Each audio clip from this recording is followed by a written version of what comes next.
Iya, tadi kalau dibilang tidak ada penyampaian visi misi ya, tetapi pada faktanya kan visi misinya makan siang gratis dan bagi-bagi susu untuk stunting, dan ada bagi-bagi susu. Disampaikan atau tidak pada saat di lapangan? Ya, bagi-bagi susu, artinya kan secara diplomatis visi misi itu kan tidak harus sesuatu yang disampaikan diucapkan. Ada yang coba dikasih brosur. Maksudnya tergambarkan. Dia nggak ngomong tapi ngasih.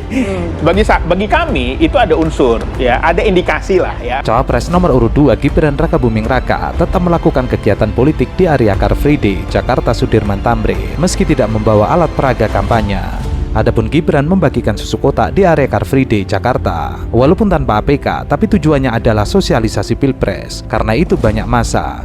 Capres Anies Baswedan sendiri sebagai mantan Gubernur DKI Jakarta tidak memanfaatkan itu. Ya, sebenarnya godaan CFD itu ada. Dulu saya ingat banget sebelum masa kampanye itu ada relawan yang mau buat event di CFD, tapi Mas Anies batalin kan dia tahu itu nggak boleh. Jadi ini memang soal pengetahuan ya, soal nafsu juga ya, ngelihat masyarakat ramai ini momen nih. Jadi memang saya melihat bahwa ruang-ruang kampanye itu sangat luas ya. Sebagai orang yang hampir 3 tahun menjabat wali kota Solo, Gibran semestinya memiliki etika dan memahami aturan yang dibuat Gubernur DKI Jakarta, yakni area Car Free Day tidak boleh digunakan untuk kegiatan politik. Sepatutnya Gibran cukup datang sebagai warga yang ikut aturan Pilgub soal CFD, ikut menikmati jalan itu, bukan malah menggunakan acara untuk sosialisasi dengan membagikan susu. Di sisi lain, tidak yakin bahwa pengawas pemilu akan menindak Gibran meski putra Presiden Jokowi itu membagikan susu di area Car Free Day, kegiatan yang selalu dilakukannya saat kampanye. Nah, jadi tidak ada unsur pelanggaran di sana ya? Unsur tindak pidana pemilu Tidak ada?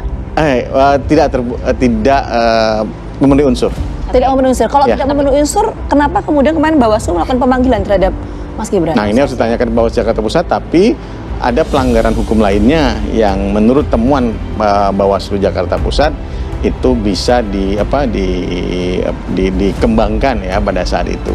Sementara itu, Bawaslu DKI Jakarta pihaknya sedang mendalami kegiatan Gibran di area CFD Sudirman Tamrin. Tujuannya untuk memastikan apakah kegiatan Gibran membagikan susu termasuk kategori kampanye atau tidak. Sebelumnya, Gibran sendiri membantah berkampanye di area Car Free di Jakarta. Ia mengaku dirinya datang tanpa alat peraga kampanye. Dirinya tidak mengajak untuk mencoblos. Gibran mengaku hanya membagikan susu di lokasi Car Free Day karena ada banyak warga di sana.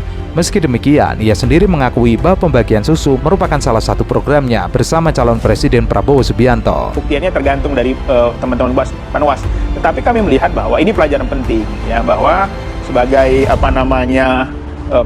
peserta ya harus memahami tentang aturan-aturan yang ditetapkan oleh penyelenggara. Karena masyarakat kan ngelihat kan kampanyenya anti stunting, bagi susu makan siang gratis, lalu bagi-bagi susu, ya itu bagi kami itu visi misi. Kalau buat Bang Ciko, itu ya, juga bagian dari brosurnya berbentuk susu lah, ya kan?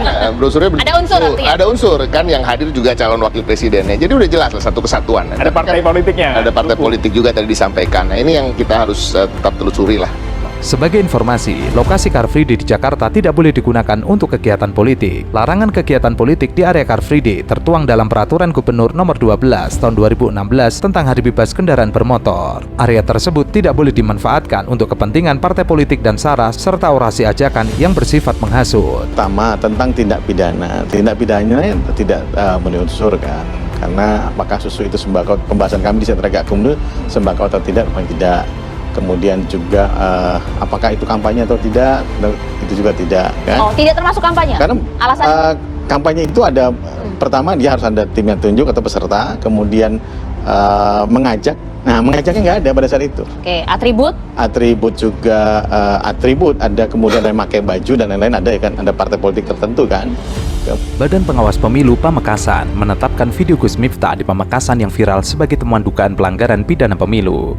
Hal tersebut berdasarkan hasil rapat pleno Bawaslu Pamekasan. Seiring dengan video viral Gus Miftah yang disinyalir kampanye pasangan Prabowo Gibran di Pamekasan. Bahkan dalam kesempatan tersebut, Miftah juga tampak membagi-bagikan uang kepada warga di kantor paguyuban pelopor petani dan pedagang tembakau Semadura. Berdasarkan rapat pleno yang dilakukan, video viral Gus Miftah ditetapkan sebagai temuan dugaan pelanggaran pidana pemilu. Bawaslu Pamekasan menyampaikan sudah melakukan berbagai langkah, termasuk identifikasi terhadap beberapa orang yang tampak dalam video yang sempat menghebohkan jagat jagat maya. Bahkan dari hasil dan rekomendasi rapat pleno tersebut, pihaknya juga memiliki kemungkinan untuk memasukkan temuan tersebut dengan status register sebagai temuan pokok dari salah satu jenis pelanggaran pemilu, termasuk juga dengan mempertimbangkan berbagai langkah sesuai dengan prosedur yang sudah ditetapkan, meliputi etik, administrasi, pidana maupun hukum lainnya. Apalagi pada saat itu ada gambar salah satu capres Prabowo Subianto.